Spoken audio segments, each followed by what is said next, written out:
I can't believe we haven't done a podcast before. I know it. Yeah. I know it. Yeah. I know it. As time goes on, I think we've tried. You've tried. Yeah, for sure. Yeah. You're one of the white whales. Well, I think that's an overstatement for sure, but I mean, listen, I said this to somebody the other day. I said this about Hermit's food truck with Caleb. I was talking to his parents, and they were here for the open house, and I had this moment where I was able to I don't know. I was just thinking I wonder if they know how important Caleb is. And I feel that way about you. You are so incredibly important to the ecosystem of the Syracuse food scene. Thank you. I mean, seriously. I mean, I'm not just saying that because it's you sitting here. Without Nice Biscuit, it's the effort that you put in, not just in discovering how to figure out how to make this incredible food, but still staying open. Because I feel like most people historically in Syracuse who are doing food at the level that you are would have gone somewhere else by now. Packed up and gone to a bigger city or, whatever the case is. And you're still there. Yep. In a not really prime neighborhood. That's right. right. I mean, I don't know what your business is, but if someone had to say, hey, where would you put Nice Biscuit? That's one of the last places I would suggest.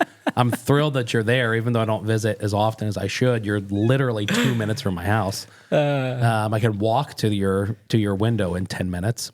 That's actually not true. It's 15. I'm slow, but you're so important to Syracuse. Well, thanks. Thanks for saying that. You're right. It's been, we are pushing through we just finished our 4th year of business. Wow. And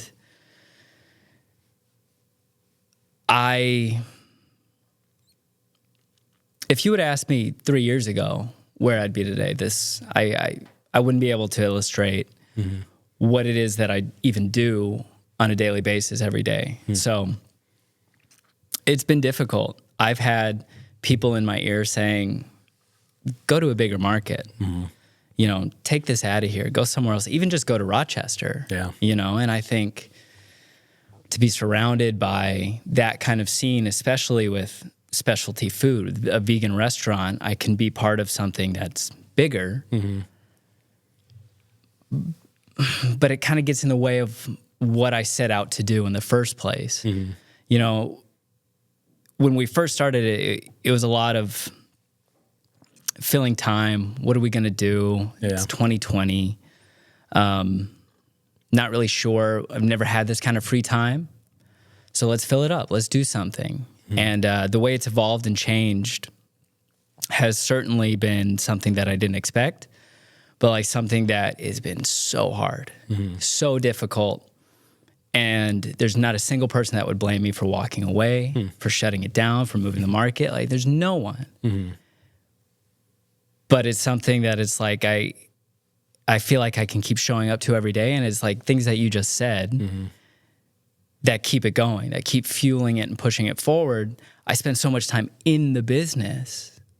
Sometimes I lose sight of what's going on around me. Yeah. And then I hear one person say, thanks, you're integral to the ecosystem of the Syracuse food scene. And it's whether that's true or not, true. To hear it is okay, I'll be there. I'm going in. Actually, I got to go right now. I got to go prep. I got to get ready for this. Yeah. I mean, you are. Let me reiterate it. You are incredibly. It is a truthful statement. If there's a list of 10 places that are influential in Syracuse for the food scene, if you're trying to go down a list of, hey, what are the great places in Syracuse that either tick a box or not just have great food, but it's all right, we do have that, check, we're good. Nice Biscuit is on the list, not just for quality and flavor and I I don't know about effectively how many people you've turned over to veganism, but or if that was the intent of like, let's see how we can get them, sort of a thing. But like I was saying to Rich, right, just a moment ago, like you had to legitimately convince me that was not real, that was not real food, that was vegan food what I was eating. I'm from Kentucky. It's the best biscuit I've ever had in my life. Wow, that's everything. That's everything. We certainly didn't do it alone. It's like we've had a ton of support, people showing up, and to touch on the intention. No, the intention was never to make converts so much as it was to stay true to myself, do something that I love, create something that other people can appreciate, and really that was it at the beginning. How can I try to focus on these things of like, how can I put this? So we see everywhere in everything, in legislation and social media, people talking. It's like everyone's trying to influence people's thought processes, their decisions. And I'm just looking at how can we get out of each other's way so that people can actually do what they want to do in a non-harmful way. This is what I want to do. Yeah. I'm not down your throat. I'm not in your face. I'm not throwing paint on fur. I'm choosing to sit right here, and I'm going to remain. I'm going to make my biscuits. I'm going to make my sandwiches. I'm going to draw people to it. And then hopefully they can leave with a different perspective, or, as is the case with so many people, they don't even know. Yeah. They leave, they don't even know that they just had vegan food, and it's like, we're not big. People get scared of the V word, so we don't say it. You ask, of course, we'll be honest. Yeah. We're not trying to deceive anyone, but it has been, it's been great. It's been hard. It's been a journey, and the intention certainly has evolved, you know. If it was to make converts ever, I don't think so. Yeah. But certainly it does broaden a little bit of perspective. The amount of people that come and say, my husband didn't know. And like, this is the demographic that's the hardest, the middle-aged male, these are the most skeptical. Like, I know what I like. For sure. I eat breakfast every day. I know what I like. I don't want to try it. I can't waste the opportunity, to have what I want. Right. And we get those people knocking on the window. It's great. If you judge a book by its cover, you look at some of our clientele and you'd be like, they'd never go to a vegan restaurant. Yeah. Never. And here they are showing up a couple times a week, and that's amazing. I've said that like breakfast is the hardest meal to get people to change their routine from. Yeah, absolutely. Because, if you're going to try and get somebody on a weekday for breakfast, that means their routine isn't going to your spot. They're going to have to wake up early or go somewhere late, which that's not really an option. Lunch and dinner especially are so much easier to sway people from what they're used to. So breakfast is already, you're kind of behind the eight ball a little bit. Oh yeah. Yeah, you have to plan.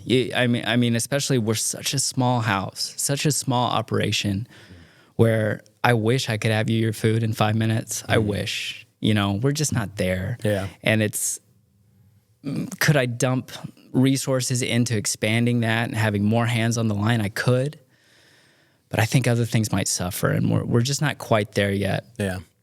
I want to get there. We're pushing toward it.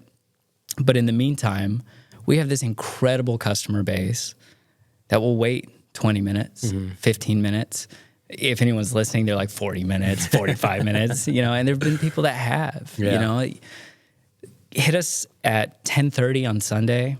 Yeah. If you get your food within 20 minutes, something either went horribly wrong in your favor or like we're just having a particularly great day, for sure. and they keep coming back. Yeah. They keep coming back. They keep saying nice things, and they keep saying, don't worry about it. We understand. And it's like, where else are you going to get people like this? For sure. Where else are you going to get people that constantly show up and are like, this is great. And I'm like scratching my head like, it's great. Like you waited 48 minutes for, a biscuit and potato wedges, and then they're coming back to the window. They're like, this is the best wedge I've ever had in my life. I'm like, it's a potato. Like, like really? And it's just to hear that, you know, it's like, it's the best. Yeah. It's cool. The best. Yeah. That's really cool. So, I mean, what's it like being in that neighborhood? You know, do you feel like, do you get a lot of people that are coming outside of the neighborhood? Are you getting a lot of people from like the Lynn Court, like North Side area? Right. So as anyone knows, if you know a vegan, you know a vegan's going to travel for food. You know, I know vegans that cross state lines for food, you know, just like why? It's like it's Saturday and I wanted to go get the burger that they had in Albany. So I went to Wizard Burger. I drove however many hours and I think, wow, that's nuts. Yeah. And I'm thinking, how can I get people to drive 10 to 15 minutes at Syracuse, you know, here to Lynn Court, to park on the street, to go to a window, you know, and it's like, it's difficult, but people show up. What I have noticed in 3 years that we've been there is every day there's somebody else out walking that either just moved to the neighborhood or just found us. How long you been here? I've lived in Lynn Court forever. I never seen you here. I said, well, that's great. You saw us now. Like, what's going on? Let's have a donut, you know? And the amount of people that walk up to the window that live in the neighborhood, we're seeing young families. We're seeing young couples who maybe are first-time home buyers. And then we're seeing them bring their parents. Or we're seeing people that, I live in Lynn Court, my kid won't stop talking about you guys. And they're not our demographic. You know, they're the 70 plus, you know, who's like got a lot of questions about vegan and doesn't really understand it, but like they do know that those biscuits go well with strawberry shortcake and that's what they're having, you know? So yeah, as time goes on, we're definitely seeing a lot more walk-up traffic from the neighborhood. That's cool. And that's part of it. I say all the time in the shop, can we foster a walkable Syracuse? Can we live in a Syracuse where we have neighborhoods that are walkable, that you don't have to jump in the car? I love this place because everything's 10, 15 minutes. No such thing as traffic. If someone tells you they're stuck in traffic, you look at them like, just be honest. You're late, you know? Like, come on. But seeing that walkability factor rise, even by the smallest tick mark, it's incredible. That is part of the mission. That's part of the drive and the focus as we go forward. How can we create a place that folks can wake up on Saturday morning, it's nice out, you know, maybe it's one of those rare days in February where it hits 70 degrees and, you know, and it's like people walk up. They're like, I got to get outside, but I still got to eat, you know, so it's really great. That's cool. So, you know, the story is COVID sort of forced you to figure out how to make a great biscuit, right? Yeah, it sure did. You know, we spent a lot of time at home. We're there in our apartment. I mean, like everyone. All day. You know, there's nowhere to go. And you can only eat the same thing so many times before you either resolve to just not taste it anymore or you're like, I'm going to get better at this. I'm going to try to figure this out. And we made biscuits. We made biscuits and gravy. And it struck a chord. It felt in a time where isolation seemed to be the only answer that was provided by anywhere we looked. It was like, just sit tight, be alone. And having that meal that one day was like, this feels warm. I feel connected in somehow. And is that nostalgia, all those feelings rushing back of like sitting at that Greasy Spoon diner, you know, and having that food, or making biscuits and having that warm, buttery, fresh out the oven, flaky biscuit. And that kind of just started something of like, well, if we can do this for ourselves, we're not the only ones feeling like this. We're not the only ones feeling isolated. So let's see if we can show up on people's doorsteps with a little delivery, make them feel like as close to a human as we believe to be safe at this point. You know, as close to a stranger, you have them come to your door, drop something off, and like, how can we make somebody's day? You know, and really, that was it. That was it. That was about as far as we saw it. I had something else lined up. I had a job I was going to take that was going to take me to the West Coast. You know, I was going to work in the West Coast market with a running specialty company, and I was really excited about doing it. I had been chasing that job for a while, and I was really excited. The pandemic continued to slow it down. Yeah. And at a certain point, I just had to make the decision. It wasn't long after we launched. We launched, I want to say our first like tease was end of May, but we made our first sale July 4th, 2020. And it was from that point that I'm like, okay, nobody's heard of us. Nobody's tried us. Advertising, like we just made an Instagram page and tagged it a few times with some like pretty, looking back, I had no idea how to hashtag. I don't even know if people still hashtag. They don't. The professionals don't. Yeah. So it's like I'm seeing this and I have no idea what I'm doing. Yeah. But I'm like shot in the dark, you know? It's like beginner's mindset. It's okay to be terrible at this. Yeah, for sure.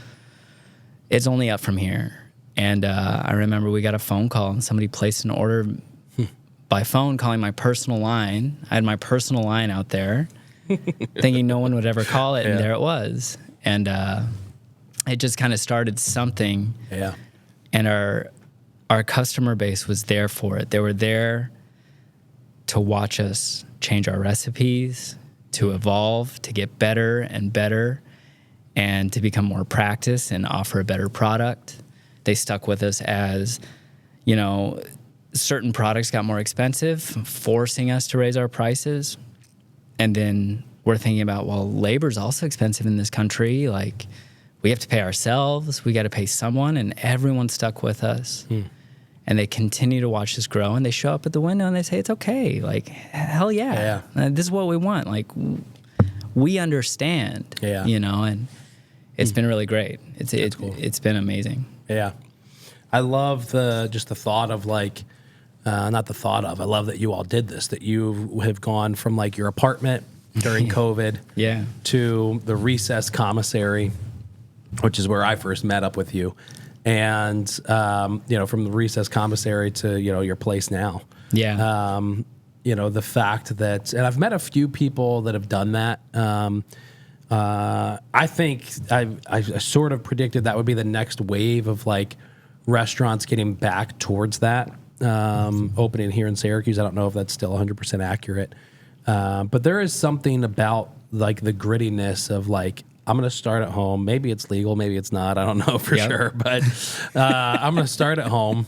I'm going to do it this way. And I'm just going to slowly try and figure it out. There's there's Birria Queso Tacos, you know, from her kitchen to the Salt City Test Kitchen and now her space. You know, Caleb was just kind of like getting the food truck and figuring out. Joe doing his stuff at Mojo's. Yep. The guy over On the Fly, which is over in Lindport. Yep. You know, and, you know, even there's this burger joint, you know, right down here in Mother's Cupboard that's doing just, you know, ghost kitchen stuff. I wish that they were open to like go in there and sit down, but, you know, but they're just doing deliveries. This is the new Smash Burger joint, right? Yeah. Yeah, I've heard about them. Yeah. I haven't had their food yet. I tried to either be like the first person in there, or I really want to like wait a while before I go in and check something out. Yeah. And then they're just open at night, which with our son, I try not to do anything after 4 p.m. Right. And if I can help it, nothing on a weekend. So it's like, it's not really great for me to like go, I can go get the food, but for me to like go make content about it, it's like, I can't really get there, you know, sort of a thing. But I love the fact that they're doing it. I think it'd be cool for Syracuse to have a few more ghost kitchens, you know, as long as it's not, you know, somebody just trying to like, let's pump this out and make a buck off of it. Right. You know, but I do love that grittiness. I would much rather see as a connoisseur, more places start up illegally in their home kitchen than I would see someone go take out $1 million loan and build some monstrosity that's going to fail. Absolutely. You know, because we've got enough of those in Syracuse. For Absolutely. Sure. So yeah, I wish we had more of them, but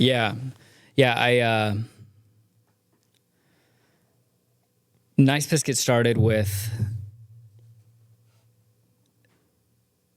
resources other than money. Mm-hmm. And money is still not our most prized resource, nor is it our most effective or most used. Yeah. You know, it's like, it's time. It's a lot of time and a lot of belief that it's like, this is going to pan out, you know, and I have to get that. I've got a great staff who shows up and, you know, they follow what I say. And I'm like, me? Like, ugh. Even earlier, he asked, are you a chef? I still don't know how to answer that question. I don't know. Mm-hmm. You know, I've done a lot of things. I make food. I work a line. Mm-hmm. I'm a, you know, line cook most of the time. You know, most of the time. Even my employees are like, oh, yeah, watch out for the line cook. He's a little ornery today, you know? And sure, yeah, the line cook is. Yeah, you know? For sure. But I think it was something sticks with me. Bourdain said, like, a chef is a cook who can lead. Mm-hmm. And if I can lead, I try to. And I also try to make space for my staff to have that autonomy to lead me too. Yeah. You know, I want to hear them talking back in a good way, that communication of like, this is where we're at, or you're dragging a Wrangler, you're dragging wedges, like, let's go. Or I've got these drinks up, you know, it's like, we're pushing 19 minutes on a ticket time. Let's go. Yeah. I love to hear that from them. I love to hear that like open communication. I don't even know how this started. What were we? I don't remember. Yeah.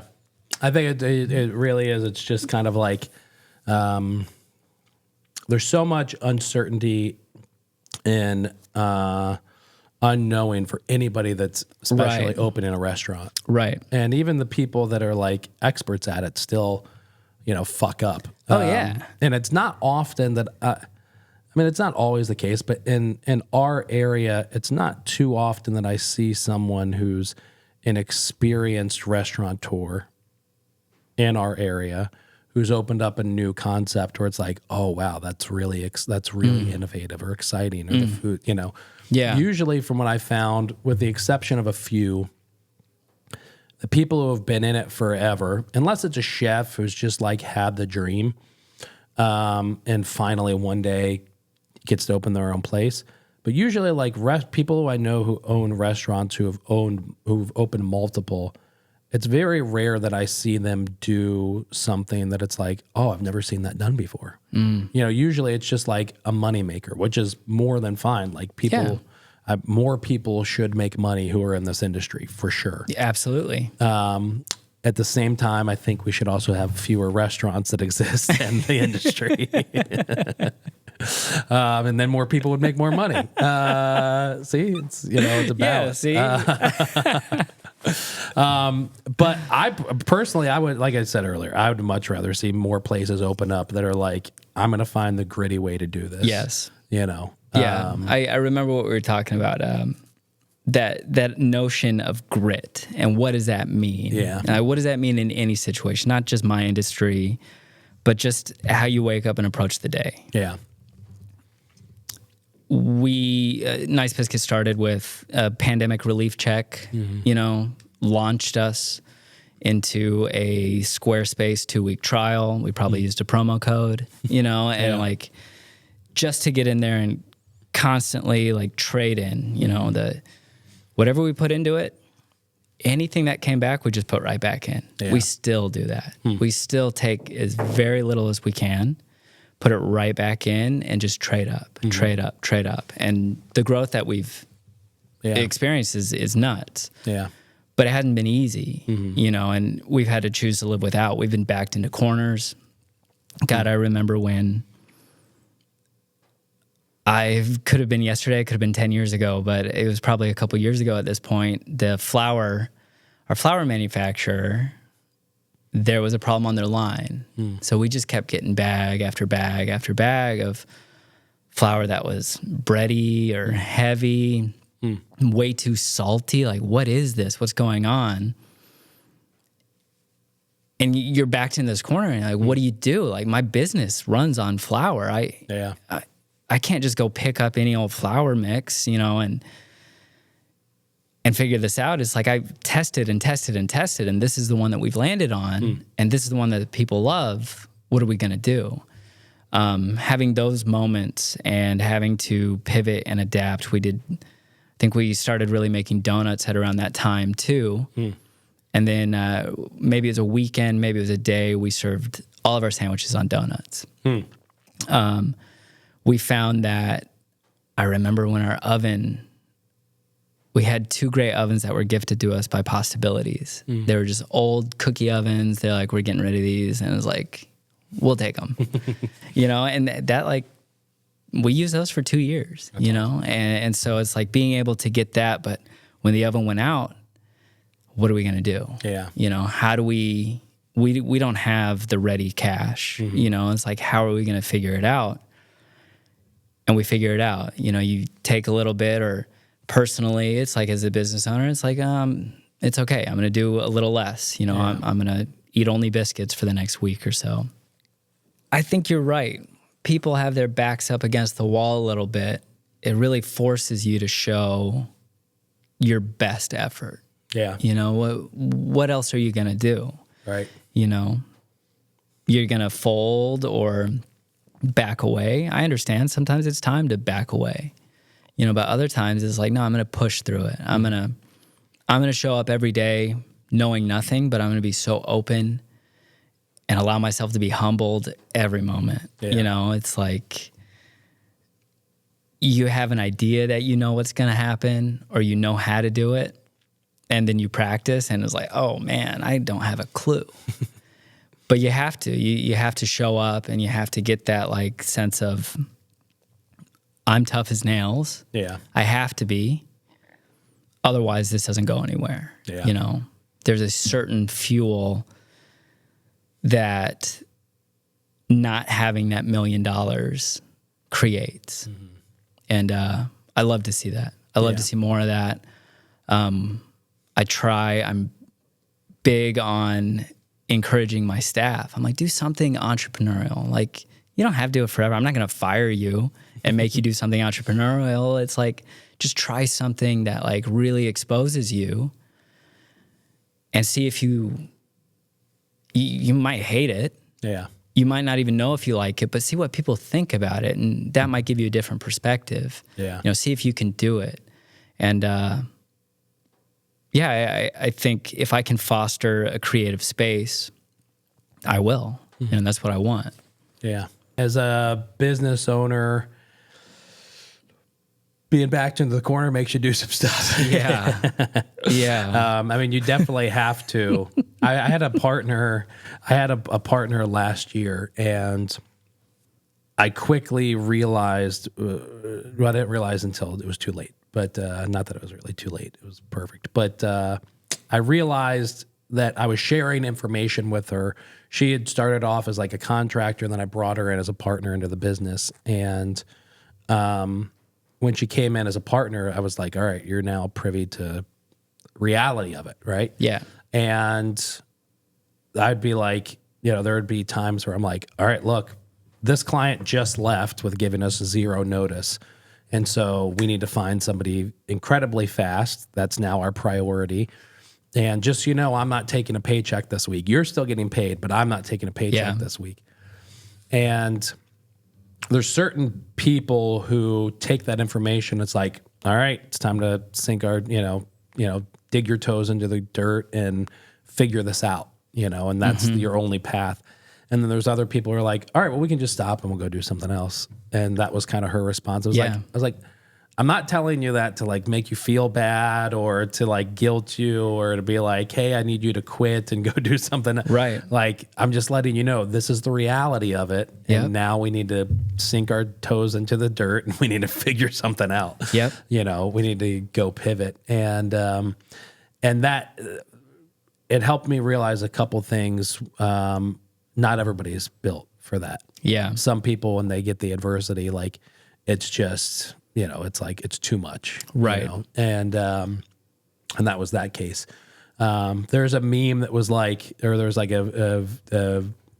maybe I forget if it was a TikTok video or if it was like a meme that I saw, but it's like, here's to the guys that are stressed, overworked, tired, things are exploding and, things are going crazy around them and they're don't show any expression. They're just like, all right, time to go. Yeah. And I was like, oh shit. Yeah, you're right. Yeah. It's like, that's me to a certain extent, as a business owner, like things can be exploding. And don't get me wrong. Like I know business owners who they take the crazy, like they take the drama that happens in any business and they blast it on social media and, please come and, come and give me your business and all that kind of stuff. And there's some who are just like got to figure this out. Right. It's not easy. It's not easy.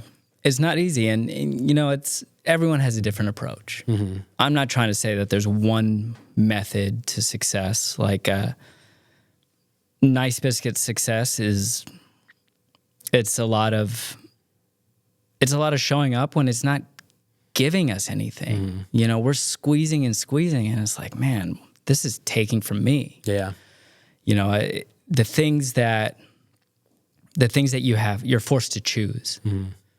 Now I've got choices that aren't as fun as going to the chip aisle at Wegmans and seeing, where can I go tonight? Yeah. It's more like I can go to work, mm-hmm. but because I go to work, I have to say no to this relationship mm-hmm. or no to this opportunity. No, I can't go out to dinner tonight. Yeah. I can't go on vacation. Mm-hmm. Oh, it's Saturday. I'd love to go, but I work on Saturdays. Yeah. Oh, but you're closed on Wednesday, so you could do it on... I prep all day Wednesday. Mm-hmm. Well, what about Tuesday? I'm shopping, and I take about 3 or 4 hours to myself. Mm-hmm. And it's not to make anyone feel bad. Right. Because no matter what, it's like, this is what I'm choosing. This is what I love to do. Yeah. This is fun for me. Mm-hmm. It's also hell, but like I can find everything in it. I can find purpose and intention and a lot of laughter. Mm-hmm. I spend more time with my staff than I spend with anyone. Yeah. I talk to my staff more than I talk to my family. Mm-hmm. It's like I come from a big family. I'm one of 5. 2 parents, of course. Everyone's around. Everyone's together. It's great. They all live in Texas. I'm here. Yeah. I don't see them. I've got a niece and a nephew that I see a couple times a year. Yeah. It's so hard to pull myself out of that once I go and see them. And I'm like, oh, like this is so important. Yeah. But then it's back to work and it's back to like, no, I'm not going to answer the phone during service or I'm prepping. I need 2 hands to prep unless I got headphones in. Mm-hmm. Unless you catch me at a time where it's convenient for me to put headphones in, like I'm not going to answer the phone. I can't. Yeah. And you have to choose between things that everyone else around you is saying, these are the most important things. Mm-hmm. You need to spend time with people or you need to go here or try this place or do this activity or come hang out, and it's like it's not personal. Yeah. But I'm really working on something here. And unless they understand that if I take a day off, that's several days to make up for that day off. You cut the stream or you dam it off to get that current back to where it needs to be. It takes time. So I'm a big, I'm 38 years. How old are you? I'm 38. Okay. Yeah, here we are. Yeah. It's sad, isn't it? Yeah,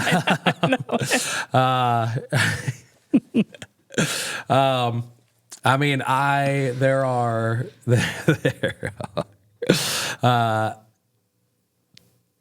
I'm incredibly grateful for my life. Right? Sure. But did you ever watch Master of None on Netflix? Absolutely. I think is it the end of the first season or the second season where him and his girlfriend split up. They have the big argument where they write down their number, and then he's in the bookstore and he's reading like the Sylvia Plath book about the fig tree. There's too many nights in the last. I love my wife. I love my son. I could not imagine. I've said this before, and like. I keep like a journal to my son that I figure maybe when he's 21, I'll give it to him. Yeah. Throughout the years of just like things that have happened and, milestones or whatever. But I started writing in it when Rebecca was pregnant with him. And, I wrote in there once, like all of the regrets I have, all of the mistakes, like, and I've made a lot of fucking mistakes. If any of those things changed, which means I wouldn't have met Rebecca and gotten married and then she gotten pregnant and us having him, like I wouldn't take back any of the mistakes. Yeah. I wouldn't change one single thing about life if it meant that I wouldn't have my son and my wife. Having said that, that's on the table. I'm a good dad. Yeah. Having said that, I can't tell you the amount of fucking nights that I've sat there. Like, what if I had picked that fucking fig? What would have happened? I mean, there are so many things where it's like this or that, And I think about that a lot with the business. It's like, I was talking to Rich about it earlier. Like, there's definitely times over the past couple of years where I've been like, is this worth it? Like, I could be making twice as much, right? Doing half as much work for a company, for someone else. Is this really worth it? And I don't know. I think it's like, for me personally with the business, I'm starting to see like, all right, this area is going to be worth it. Right. Not so much this. And so I'm starting to kind of see that. And I think there is just something with being a business owner and an entrepreneur. You do have to just deal with quite a few years of suck. Oh, yeah. I mean, our generation, I think in general, it's definitely not as easy. Like I think of my grandfather, he had a business that he sold jukeboxes or rented, placed jukeboxes and cigarette machines and pinball machines and bars and restaurants all around central New York back in the 50s and 60s and 70s and, had a shit ton of money because of it. And it was just like hearing some of the stories. It was just a different world of business then than it is today, So I do understand that like as a business owner, you got to deal with quite a few years of just fuck. Oh, yeah. There's that, I haven't seen season 3 yet, so don't spoil it for me. Yeah. But in the second season of The Bear, when they're, I feel like there's a point where they're all staging in different restaurants under different people, and maybe someone's in the Netherlands. Yeah. Can't remember who it is. I just remember this response. The question is like, is it worth it? Yeah. And the chef who's teaching says, I don't know, ask me tomorrow, essentially. And I don't know. I'm sure I say it out loud in the shop. I'm sure my staff hears it. But anyone close to me will hear me also say, like, if only I could clock in. Let me be 3, 4, 5 minutes late to work, clock in real quick, throw my stuff in the back, wipe the sleep out of my eyes and, be like, all right, here comes 6 to 8 hours, depending. I've been in a restaurant so long. Yeah. I know this. I can go in, I can take my money, I can get out. I can go do whatever I want. It's not like that anymore. No, it's not like that at all anymore. Yeah. And, my dream right now, one of the next steps, maybe it's not the next step, but it's hopefully within the foreseeable timeline that I'll pull up to my restaurant, order at the window, and go sit in my car. Yeah. And somebody will run it out to me. I won't make it. Yeah. I won't be the one that cooked it. I want this day. Yeah. And with that comes an understanding that what I do every day, as frustrating as it is, and nobody should work a line this much. Nobody. I thought I could do it. I can, I guess. Yeah. Some days are better than others. Some days are sure. Don't mess with the line cook. Yeah. Like, don't talk to him today. But it's so much, and it's fast, and it's perfect every time. And I'm the one that makes the standard rules. Mm-hmm. So I don't break the rules. Like, I can't. And if I find myself being like, fuck it, cut a corner here or there. Luckily, I've got staff that's trained so well to be like, not so fast. Yeah. Like, hey, that fold isn't as good as the other one. Or, hey, you have a greasy fingerprint on that pink box. And I'm like, fuck. Yeah. Like, who told you that? Yeah. Right, yeah. I'm like, ugh, and I really try to avoid the do as I say, not as I do kind of mentality. Yeah. But you're in there and you're working and it's hard and you're pushing towards something, but it comes with this understanding that I'm not in my final resting place. Yeah. Something else is going to break through. I'm not sure what it looks like. I've got ideas. Mm-hmm. I've got, wishes. I've got things I've talked about. I see visions of a full service, vegan, greasy spoon. You come in, you sit around the breakfast bar, and you watch some guy cook right there on a flat top. I remember I was in, I think it's Astoria, Oregon, right there on Pacific. It's their main street, tiny little town, Pacific Cafe. If they're still there, awesome. If they're not, yeah. I know some of the restaurants there too. Anyone who knows, this place is special. You walk in, it is tiny. It reminds me of one of those like alleyway San Francisco bars where you just stand, But here you walk in and it's packed, cramped, just little nooks where people are just shoved. Yeah. But then you can sit at this bar and you've got one guy who's been doing it for decades. He's got a flat top. He's slicing you potatoes raw. Super thin slice, throwing them on the flat top to order. And I'm like, man, you could do this 100 different ways faster. Yeah. But that's not why you go. Right. You go to drink the coffee and have this guy talk to you as he makes your food. You go and this guy you watch him do it. It doesn't matter that it takes a long time. Yeah. But he does it, and he does it for everyone, and he keeps doing it. And he's been doing it for years and years and years. And you think, wow, that's really special, but also like, decades? Yeah. Like, if I hit double digits as a line cook, I don't know. I don't know if I can, will I be able to sustain it? Well, there is a guy, there's millions of these people, I'm sure, but there was a guy when we had Through and Fried, and he came into Limp Lizard as a line cook and incredibly talented. We had the cook before him. We did a chicken sandwich special, and we used to incentivize the staff, like, you come up with a weekly special and you'll get $1 for every one that we sell. Hell yeah. And the previous cook and restaurant manager came up with like a chicken Caesar sandwich, and it was canned Caesar dressing and romaine lettuce and Parmesan cheese and on the chicken, and that was it. Yeah. It was still fine, but throw some fried capers on there. Yeah. Right. Yeah. Yeah. But this guy comes in who is a 25, 30-year line cook vet and major alcohol problem. Yeah. Smoked 2 packs a day, just like in jail, like the quintessential, the poster child of 25-year line cook. But his, Ray, what's your special? Let's do a chicken Caesar. All right, we've done it, but what's yours?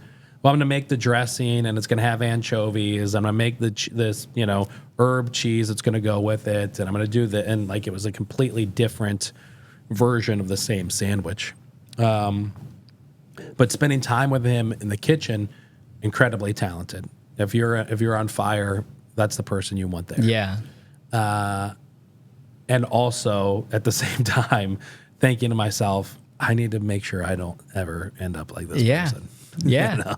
Yeah. It's inside the kitchen, inside the restaurant. I love food. Mm-hmm. I love drinks. I love going out. I love this practice that we do. Yeah. restaurants to me are common ground. Everyone eats and everyone wants to go out. Mm-hmm. Everyone wants to get waited on. Everyone wants the experience. It doesn't matter where you come from. Yeah. It doesn't matter your background. It doesn't matter who you're voting for in the upcoming election. None of it. Yeah. You're there for the food, and you all come to the same place under the same roof, and you sit there. I'm so drawn to that aspect. Yeah. I think before that, I'm drawn to the work. Am I a foodie? I was before I had a business. Mm-hmm. I certainly was before I became a guy that remains in a shop. Like, that's where you'll find me. If you know where Nice Biscuit is, you will find me. Yeah. If you're looking for me, come on down. Yeah. I will be there. But it's really the work. It's something about going in there and finding other people that no matter what the hell just happened to you, no matter what's going on in your life, you walk through those doors and you're on a team of loyal people who are going to support you, have your back, lift you up, make you laugh, no matter how shitty everything seems or really is. Yeah. Beyond seems, like, it can be a hellscape. Yeah. And you've got these people, and you're all just making food for the people that we love and we love to hate, but they pay our bills. We respect them. But we're in there together, and it's like nothing else really matters except the task at hand, which is extremely heavy, hard to handle. It's got sharp edges. It's greasy. It's coming at you faster than you can even begin to run away from it. Yeah. You have to hit the stuff head on. You conquer the pile. You leave, and then you do it all over again. Yeah. And there's something about that. There's something about that I'm really, really drawn to, that hard work in the industry. And that keeps me coming back. That keeps me there showing up. And to hear that people like it, I mean, that's the best part. Yeah. Really. So none of it's easy. Not all of it is fun. God, if I could just clock in, if I could shoot a text, hey, I'm going to be 20 minutes late. Who cares? It's like, oh, it'd be amazing. But that's not where I'm at. That's not the reality. The reality is it's hard. We set out to do something. People have come to rely on us. This industry has taught me to be reliable. It's taught me to be accountable. Mm-hmm. It's taught me to be punctual. I still struggle. Don't ask people in my personal life. I still struggle with punctuality, but I am more prompt than I've ever been. And there's really something that I'm able to see actually materialize.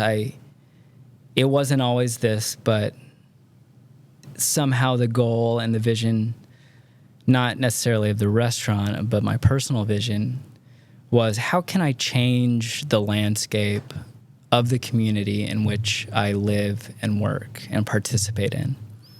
I'm not from here.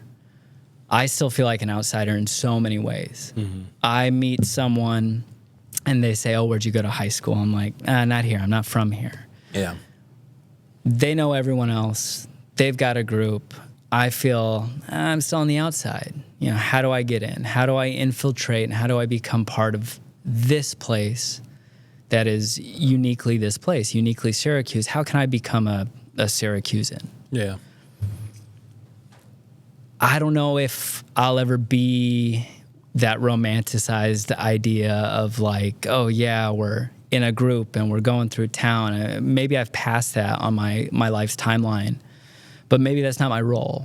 Maybe my role right now is to create this space for people to frequent, to build their day upon, just make another stop, just add to their city, knowing full well that I might never get to experience it from their side. But maybe this will give momentum to a bigger food scene, not only of a vegan food scene, not only a walkable Syracuse, but also like you said, like makers, creators with this idea that it's like, oh, money's going to be the only resources, the only resource that's going to pull you out of this being just an idea. And it's like, well, it helps. But like you said, how many places have you seen that dump money into an idea and it's crap. It's watered down. It's poorly managed, and it's closed. And it becomes like, I sit and wonder, you ever watch Shark Tank? Yeah. You know, and these people go on, they're like, yeah, we sold our house. It's my husband's dream. It's like, I'm like, you sold the house. Like, if it wasn't working, don't sell the house. Like, Yeah. But I don't know. It's like I'm fully aware that this isn't the narrative for everyone. Yeah. You know, that hard work isn't the only thing that pulls you up. Yeah. We're not alone. I mean, we found a niche space. Vegans travel. The food speaks for itself. We've got the neighborhood coming out. Yeah. I've got people in the neighborhood that they bring me food. They cook for me and they want to share stuff with me. They bring me gifts. They come by and say hi. They check in. I mean, it's amazing. Yeah. It's the community in which I live in right now was not the community that I was hoping to break into. But I am so happy and I'm so fulfilled. And it's like, even what you said at the start of this, it's like to feel noticed or seen in any way is like the ultimate compliment. Yeah. It's like, I'm not just out here just bouncing around anonymously. Like, there are people that, like, I cross their mind, and that feels really good. Yeah. You know? That's really cool. Evan, thanks for coming on finally. Oh, thanks for having me. Yeah, man. I love it. I want to do this again. Yeah, for sure. I want to continue to check in. You've been someone who's been with us since the very beginning. And I remember when you came by and you filmed us that day. You spent all day with us. Yeah, that was fun. That was fun. Yeah. And I think about that. And I think about that point and who I was and how I felt to, like, how I felt leading up to this. Yeah. Nervous. You know, I get nervous before every service still. And it's like, but ready. And like, so grateful that it's working out. I'm so grateful to you, Eat Local, just the mission behind it, the energy that you throw at it is so in line with what I think and how I think that this could be. And I think that there's other people around us, around what you do, that also see it's like, it doesn't take a fully formed plan, and it doesn't take tons of money and financial support. It takes, like, how much are you willing to give? Yeah. You know, and where are you willing to find it? For sure. So, Yeah. yeah. I'm really happy to be here. Thank you. Thanks, man. Yeah.